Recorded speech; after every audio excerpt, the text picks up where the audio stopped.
हे तुला माहिती आहे ती काल काय सांगत होती ती?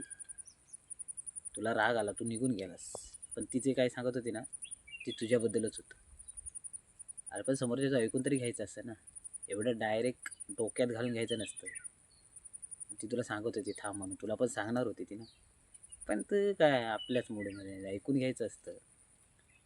आता मी का सांगू तुला काय सांगितलं ते? जे काय असेल ते तिला विचार जाऊन. आणि मला तिने चक्क बजावून ठेवलेलं आहे, त्याला काहीही सांगायचं नाही. तो जेव्हा मला विचारेल, म्हणजे तू तिला विचारशील तेव्हा ती सगळं सांगणार आहे. मला सांगू नको म्हणून सांग, त्यामुळे मी तिचा शब्द मोडणार नाही. तू तुझं बघ आणि मला काही यापुढे विचारू नकोस. अरे फ्रेंड असलं म्हणून काय झालं, पण तिने पण एवढं विश्वासाने सांगितलं आणि मी तुला तिचं फोडून सांगू? ते मला बरोबर वाटत नाही बाबा. तुला योग्य वाटत असेल तर तू तिला जाऊन विचार. बरं ठीक आहे, मी तिला विचारतो त्याला सांगू का म्हणून. तिने जर हो बोलली तर मी तुला सांगेन. हां, अरे सांगायला सांगितलं आहे, पण मला नाही वाटत सांगावं असं. मी का सांगू तुला? एवढंच जर फ्रेंड असतास तर तू काल रागाने गेला नसतास ना, तर माझ्यावर संशय घेऊन तू गेलायस ना. मला नाही सांगायचं आणि मला तुझ्याशी बोलायचंच नाही अरे.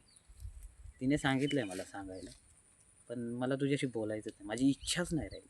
कारण तू काल रागाने जाताना एक शब्द बोलून गेलायस. तो शब्द तुझ्या लक्षात आहे? तो आधी शब्द मागे घे, मग मी तुला सविस्तर सांगतो. आता कसा मागे घ्यायचा ते तुझं तू बघ, मला नको.